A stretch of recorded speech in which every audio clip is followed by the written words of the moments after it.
This is an upscale neighborhood. What are you doing here? We live in one of those high-rise luxury apartments. This area isn't for someone like you.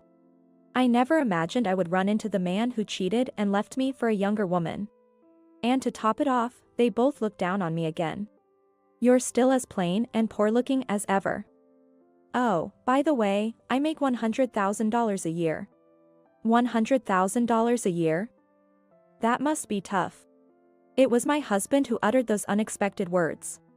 My name is Sarah. I'm 28 and work for a company that deals in ceramics. It all started when I stopped by a pottery market, a favorite of my mom's, during a family trip when I was in junior high. And now, it has even become my career. While I'm happy to be able to work with something I love, I sometimes think it wouldn't be so bad to remain single forever. But life is unpredictable, and you never know when you'll meet someone new. I participated in a promotional event for local pottery. I met and ended up dating Jake, who worked for an event planning company. You always respect my work because you know how passionate I am about it. With you, I feel like I can build a secure home. He used to say that, and since I had no intention of quitting my job, I thought we could make it work even after getting married. Jake often had to travel for work because of the events, and he was busy even on weekends. I was in the same boat, sometimes having to work on weekends due to the kiln schedules. It was unavoidable that we couldn't meet on our days off or sometimes had to cancel plans at the last minute. Being too trusting, I was slow to realize. Jake started canceling plans more often due to work and wouldn't even show up for wedding planning meetings. Unlike before, he wouldn't answer his phone either. One day, after a meeting on the go, I was headed to the station. Across the street, on the opposite sidewalk, I spotted Jake. What a coincidence. I could go straight home today, and I wanted to have dinner with him after so long. Thinking this, I started running towards him as soon as the light turned green. Jake. Are you done with work? Can we go have dinner together? Huh. Next to Jake was a tall, beautiful woman with long legs, and they both turned around simultaneously. Moreover, the woman's arm was firmly linked with Jake's. Sarah. What are you doing here?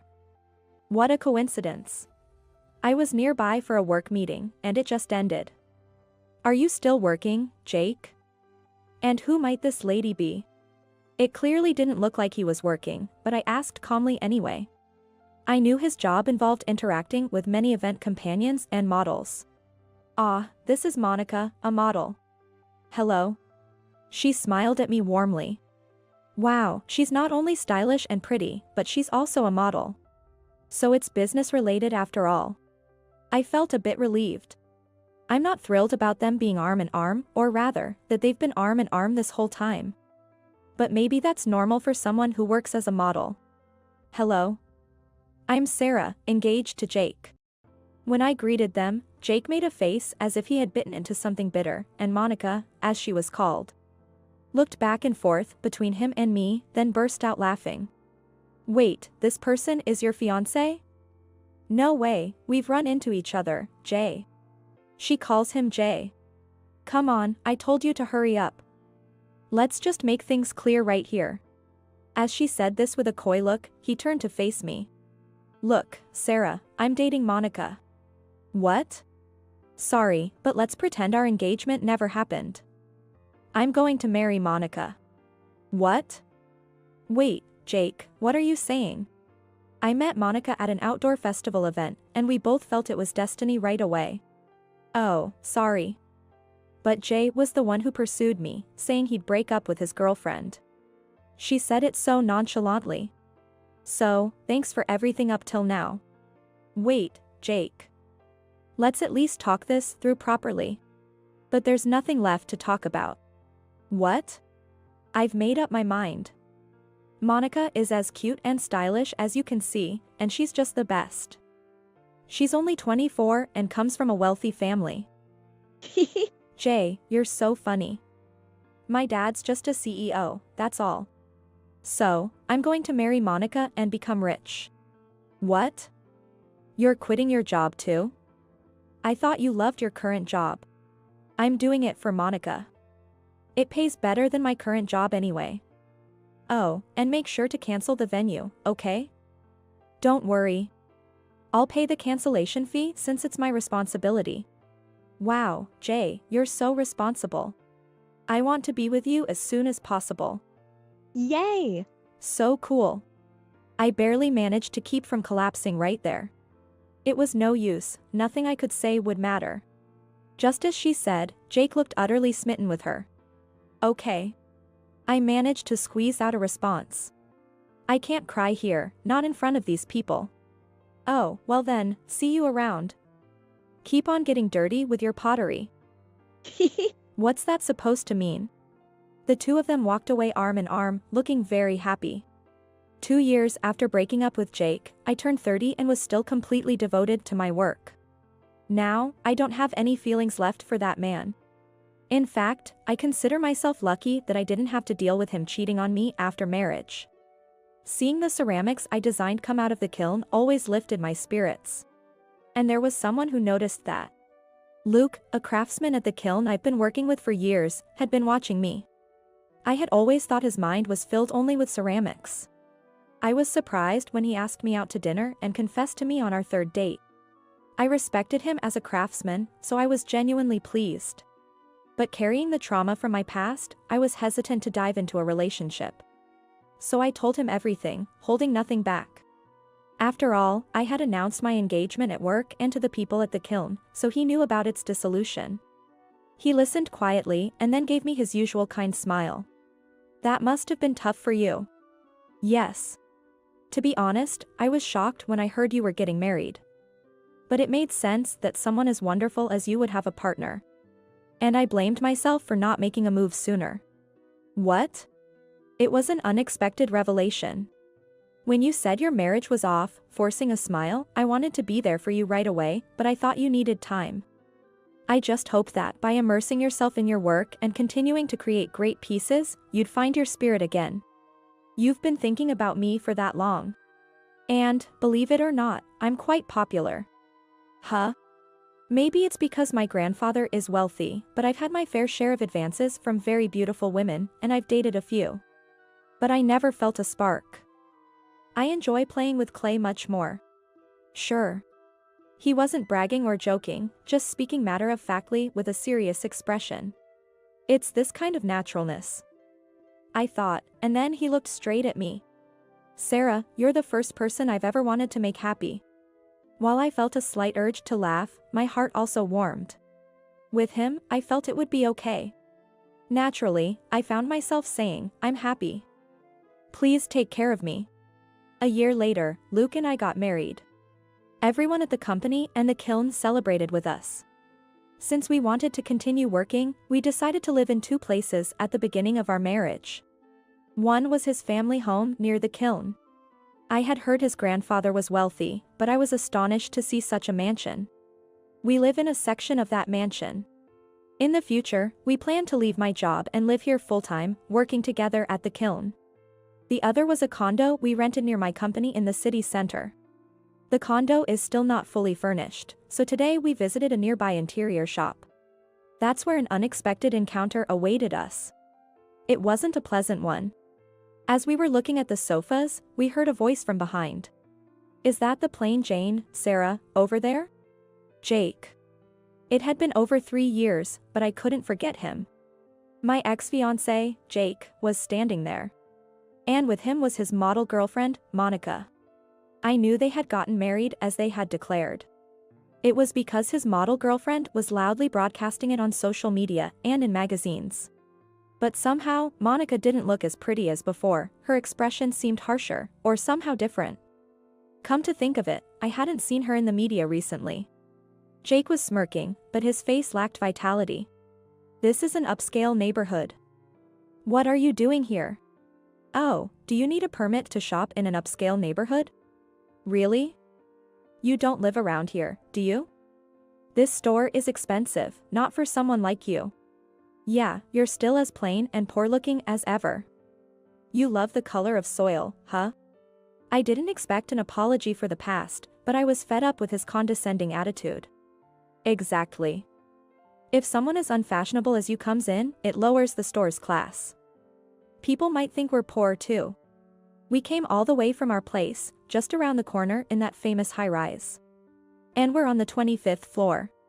I was irritated by their unsolicited boasting, but engaging with them would be a waste of time. I remained silent. My silence seemed to irk Jake further, as he continued to provoke. You're still going on about loving ceramics and dressed like you're broke. Oh, by the way, I make a cool $100,000 a year. And he's working as my stay-at-home husband now. He even moved to that high-rise for me. $100,000 a year? That must be tough. What? The sudden comment came from Luke. Even I was surprised and echoed the sentiment, aligning with these unpleasant folks. It's just a bit concerning, living in someone else's house. Hey, who is this guy? Jake noticed my husband and asked. Nice to meet you, I'm Luke. It seems Sarah used to be under your care. The two of them looked surprised for a moment but then laughed dismissively while sizing up my husband. Wow, you managed to get married? Well, you're a good match for each other, both so plain. Really, he seems so out of it. Didn't even notice him there. What's with the "that must be tough" just now? Jake glared at my husband. Well, you live on the 25th floor of that high-rise, and you make $100,000 a year, right? Yeah, I make $100,000. Jake puffed up with pride. And with all those brand name items you wear, I can't help but worry, even though it's none of my business. Ah. A poor person trying to make a dig, how pathetic. Unfortunately for you, we're not struggling at all. Is that so? But your wife doesn't look too well, is everything all right? What? Hey, Monica, what's wrong? It's nothing, really. Can't relate to making $100,000, huh? How much do you make? $10 an hour. No, it's not about hourly wages, I don't work in an office, I'm at home. Wow, unemployed, huh? Knew it, you're just being used for your money. Wait, that's not. Please don't disrespect my dear Sarah. Gotta defend yourself as a leech, huh? Oh god, he called her my dear Sarah, what a weirdo. They continued to look down on us, completely misunderstanding the situation. Sarah, let's go. It's troublesome to deal with these hopeless people. Yeah, let's hurry. My husband took my hand, and we left the place. Sour grapes. Don't come back. Don't pretend to be a local around here. But, we do live in the presidential tower, you know. When my husband responded, the two of them burst into laughter. Trying to lie when you're upset, but it's such an obvious lie. It's super famous, anyone knows the name. The most expensive around here, no way you could live there. Ignoring their laughter, we walked away. I can't believe we ran into them here. I'm really sorry, Luke. As we walked, I apologized. I should be the one apologizing. It was rude of me to bring up money on our first meeting. It was inappropriate. Ha! I almost laughed out loud at my husband's serious response. Clearly, they were the rude ones. But they live in that tower nearby. It would be awful to run into them again. Our condo is also near here. Their tower was one of our options, but I'm so glad we didn't end up choosing the same place. My husband responded.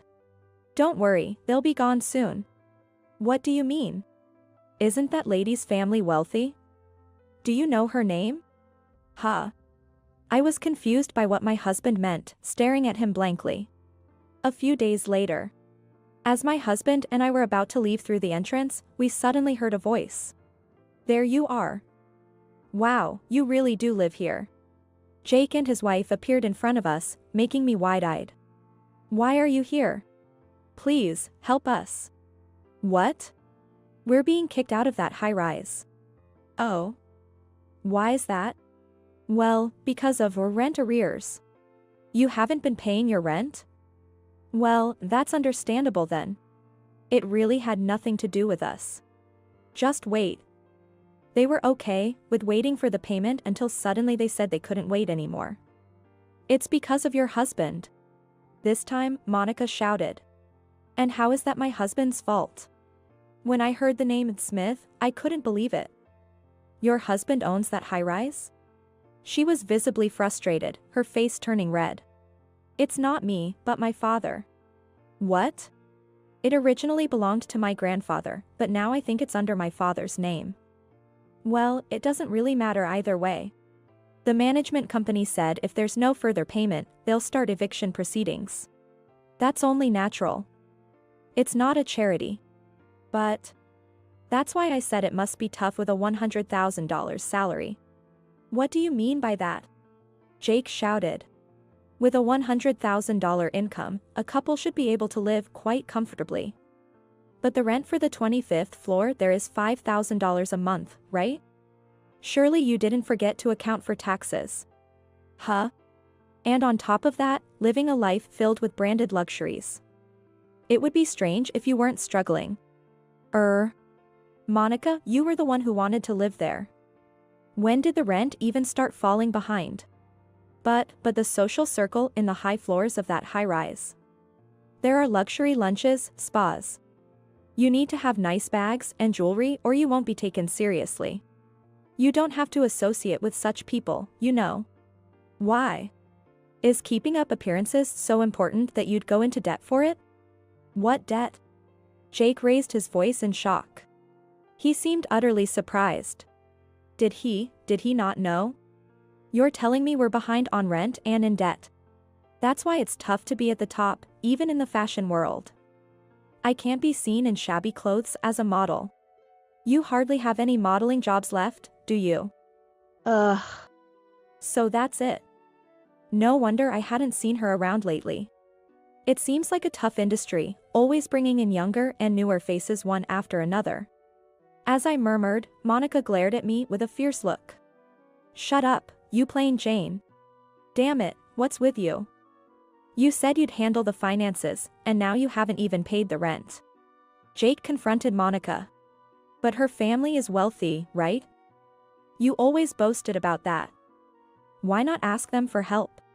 I offered a deliberately, or rather kindly, helping hand. But Sarah, her family's business has been struggling since last year, and they're not as well off. What? Wait. So, that must be why they couldn't pay the rent anymore. They must have been relying on her family's support until then. Wait. How do you even know about my dad's company? Because my grandfather is the chairman of the Smith Group. What? Oh, the Smith Group. A genuine tycoon. Jake muttered in disbelief. Your father's company used to do business with us, but there's no connection anymore. My husband continued matter-of-factly. My grandfather owns many apartments, both domestically and internationally. Then you should have said that when we met the other day. We don't brag about such things, it's unseemly. What? Are you trying to mock me? I didn't intend to, but it seems it turned out that way. It's so annoying. Sorry about that. Just don't apologize. It was like a comedy sketch. As I nearly laughed at their rapid exchange, Monica snapped at me. But that's not your money, is it? In the end, you're just living off your grandfather's wealth. I set her straight. Luke is a renowned ceramic artist. Huh? There are customers who wait months for his work. At the same time, we're making affordable items at the kiln for everyone. And our online sales always sell out. My husband has never relied on his grandfather's money. Don't lump him in with you. If we ever need help, we've been told they'd assist us. After a chuckle, my husband looked back at Jake and Monica with a serious expression. Normally, after 3 months of unpaid rent, the contract can be terminated and eviction proceedings started. And if there's still no payment, eviction can be enforced within another 2 to 3 months. That high-rise contract states this clearly, doesn't it? Oh. They waited 5 months for you because they believed your wife's story. What story? She tearfully said her husband was sick and their income had dropped, asking for patience. Monica, what the hell are you doing? But that was a lie. In reality, there were debts from living lavishly. I've reported this to my father and grandfather. So why do you know about the debts? Jake was pale-faced, and Monica was almost in tears. We looked into it. My husband stated simply. I heard about the past from Sarah. But now we're happy, and meeting you again was just a coincidence. Then it's fine, isn't it? But what did you say to Sarah when you met her again? No apology, just disdain and insults. I couldn't forgive that.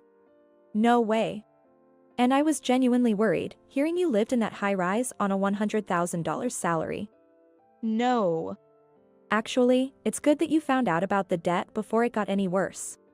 Jake and Monica were left speechless by my husband's bright smile. Wait, what's with this quirky air? I couldn't help but be impressed by his way with words. It's not sarcasm, he's just stating it as it is. Whether it's because he was born into such wealth or it's just his personality, I'm not entirely sure. Probably the latter, though.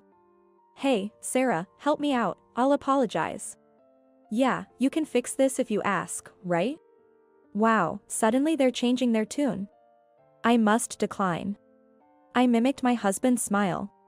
But mine was more mischievous than natural. I don't have anything to do with your debt.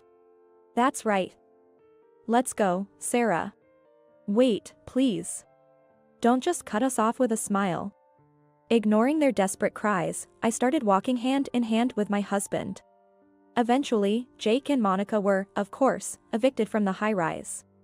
Monica's father ended up paying the overdue rent, but in return, she was disowned. Her family's business was in a precarious situation, and Jake's income as their son-in-law had also decreased. Despite this, her parents were furious at her for squandering money just for show and told her she couldn't step foot in their house until she repaid the debts, including the ones she made them cover. Jake, completely fed up with her, seemed to be considering divorce. But if he had indulged her and left the finances entirely in her hands, wasn't it partly his own fault? Monica had taken loans from dubious sources without her parents or Jake knowing, and now she was being chased by intimidating debt collectors. Meanwhile, my husband and I are discussing the next designs at the kiln for our new dinnerware series, which has been well received. Items that families can use together, those that couples can share, and pieces for one's personal relaxation time. We want to gradually expand our range to cater to the different lifestyles. Sarah, could you take a look at these colors and tell me which one you prefer? Sure. Someday, if we have children, I want our family to enjoy meals together using the dinnerware my husband has made. Today, like every day, we're surrounded by the scent of earth in our beloved workshop.